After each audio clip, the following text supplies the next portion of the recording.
Prophecy of Daniel chapter 2, episode 2. Chase and arms of silver,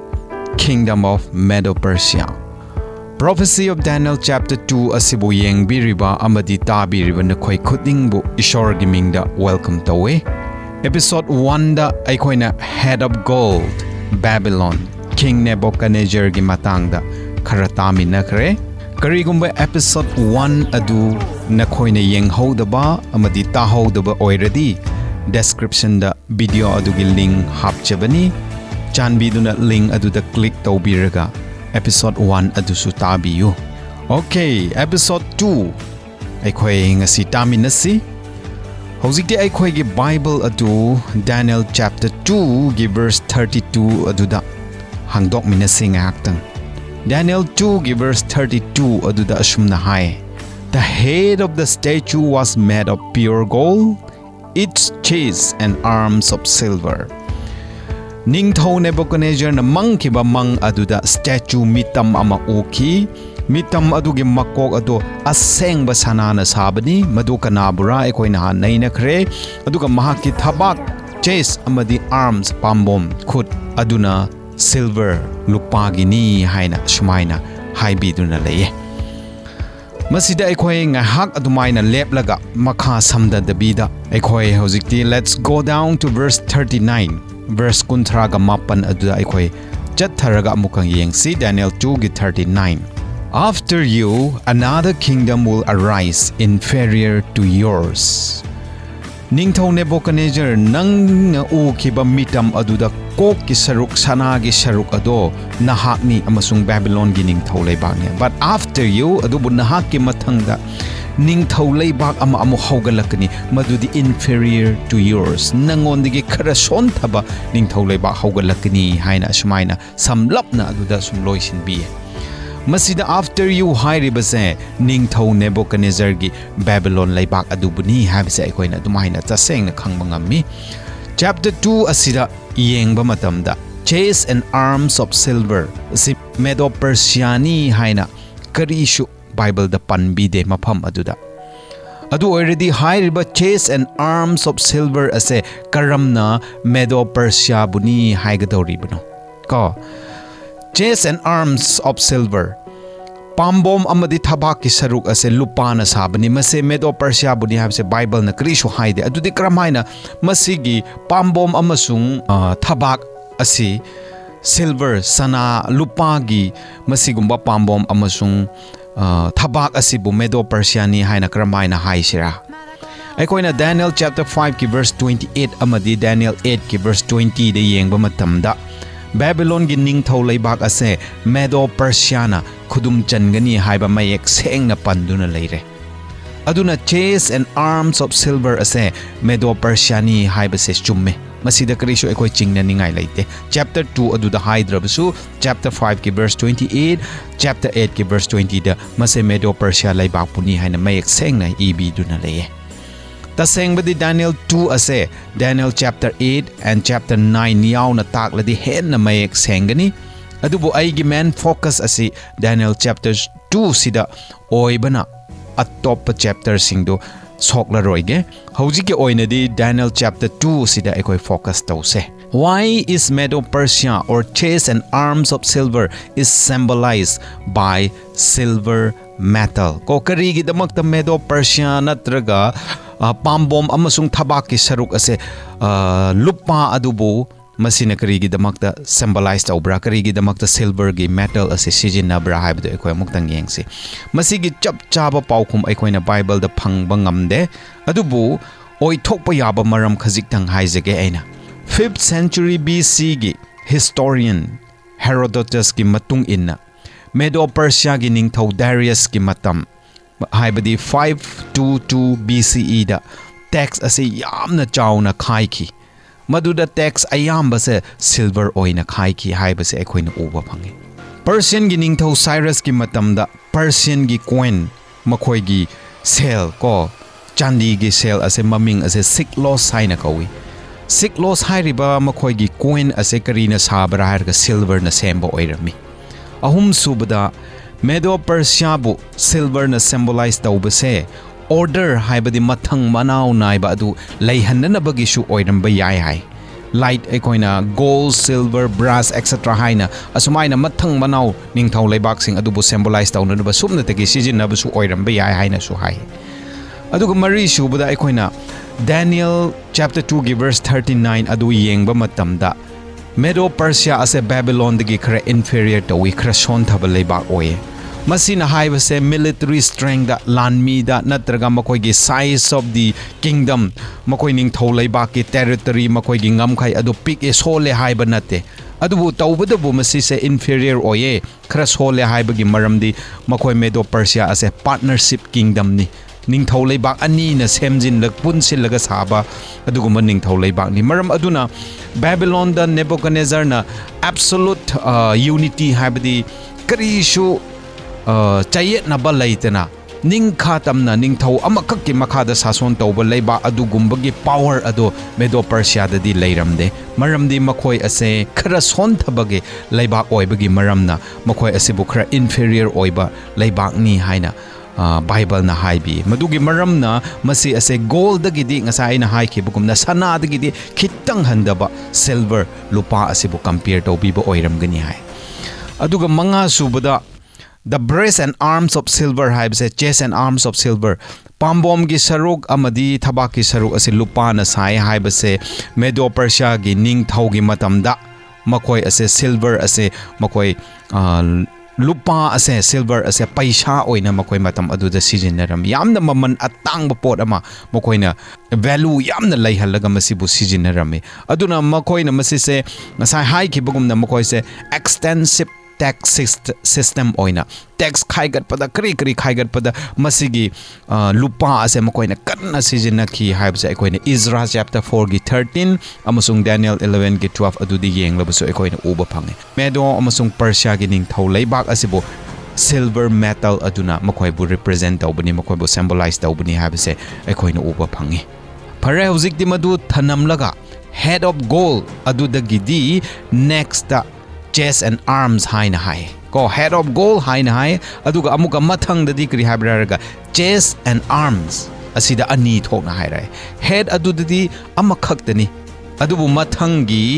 ningthau leibak asidi hakchang gi saru parts of body ase ani shui ani sijine chest and arms ko thabak amasung pambom masi karigira why is that so ko karigira mase icham jamna hairabada masi se ningthau leibak ani oigani haibani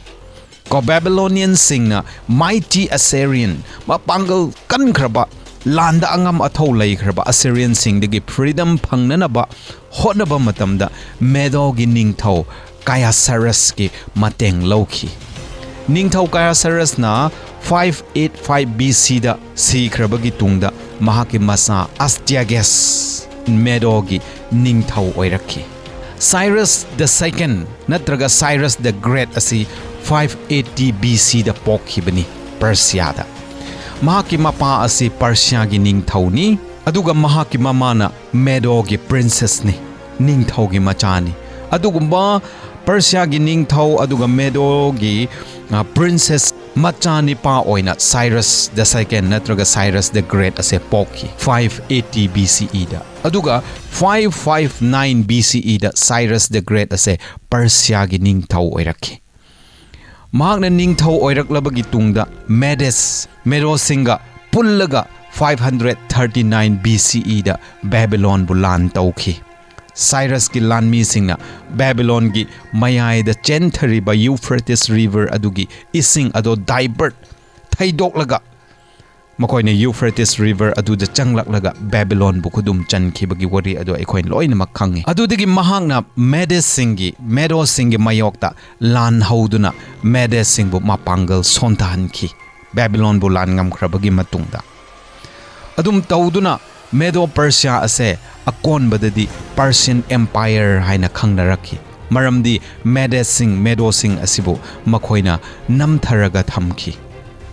ahan badadi tasengna Medo sing se yamna kanba yamna dominant power oibo oiki adubu 550 BCE da Cyrus the Great na Persian gi ningthau oiraklabagi tungda mahakna Medo singbu namthakhibani Cyrusna lan tauduna Babylon, Mesopotamia, amadi Palestine lausinduna mahaki Persian Empire gi territory ase chauthokhan ki pakthokhan ki. Adubu laibak thibadi 530 BCE da Massagetei haiba jatibu lan soknabada Cyrus the Great ase siki. Mahakna sikrabagi tungda mahaki macha Cambyses haina haiba nipa asina Persian gi ningthau oirakhi. Adubu mahak 522 BCE da Syria da revolt ihau ama khamjinanaba chatpa lambi da mahaki macha Cyrus the Great ki macha Cambyses asisu siki bani.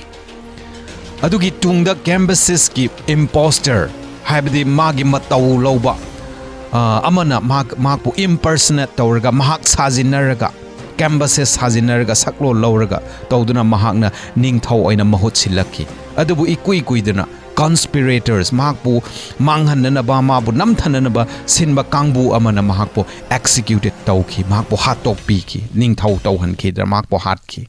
Masigi conspirators sing dugi marakta Darius the One natraga Darius the Great asishu yauki habise history ne phajana hai. Madudagi Darius the Great ase Persian gi ahum suba ningthau oirakhi. Darius na ningthau oiraklaba matamda Persian Empire ase amuk henna chauthokhanki. Asum tawduna First Persian War between Persia and Greece aduda Darius ase landagi maithi khibani. Adudigi magi macha Xerxes na amuk Persian ningthau oirakhi. Aduga Xerxes ki matamda Second Persian War Persia amasung Greeks ki ani shuba Greece ki ani shuba lan ado mukthoki. Madu matamda makhoi ase Greece ki makhuta maithi ki aduna Persian Empire ki aroiba saruk ado zumaina panba haurakhi. Persian Empire ase asengbadi Achaemenid Empire haina sumakhoi ase khangnai. Persian Empire ase 559 BCE digi 331 BCE phawba makhoi ase yamna mapangal kanba adugumba ningthau leibak oina panlakhi. Matam aduda makhoina hairiba 559 BCE digi 331 BCE phawse makhoina taibang pansin thungna makhoigi sason ase chathanduna lairakhi. Makhoina palakhiba mafam sing ase hauze ekhoina modern day de yengrabadi Iran, Egypt, Turkey amasung part of Afghanistan and Pakistan phawba makhoina lawsillaga makhoina Persian Empire na khudum challaga matam aduda palakhi habse ekhoina uba phang. Aduna Persian Empire ase karamhaina makhoi ase Greece ki makhuta maithi ba hawkhibra karamhaina laibak ki sason ase chelakhi dabra hairba matamda Darius ki machani pa Xerxes haiber asina Persia gi ningthau oiraklabagi tungda Persian Empire gi mapangal se adum sontharakhi. Xerxes na kari tawe mahakna Greece singbu lan tauna na bahaina royal treasury makhoi gi sana lupa ningthau leibak da leiba lanthum makai ase sijinaki adubu makhoina kaidau ngai dasu Greece ki mayok da lepa ngamkhide. Aduna maram oiraga 334 BCE 334 BCE da Greece ki lan makok Alexander the Great ki makhuta makhoi ase maithi khibani. Babylon gi ningthau leibak amadi ningthau Nebuchadnezzar gi sason ase Persia gi ningthau Cyrus na khudum changani amadi Babylon gi ningthau leibak asibu taibang pan ge laimai digi muthatkani haibase chahi chani gi mamang digi hana Bible da phongdok tuna laiye. Isaiah chapter 44 gi verse 28 ti yengba matam da kri hai, who says of Cyrus, he is my shepherd and will accomplish all that I please. He will say to Jerusalem, let it be rebuilt, and of the temple, let its foundations be laid. Isaiah 44 gi 28 gi matung inna ningthau Cyrus Persia gi ningthau Cyrus ase ishor gi yaushen ba mapu ni hai. Ma ase aina tharakpani kari gi damakta aina pamba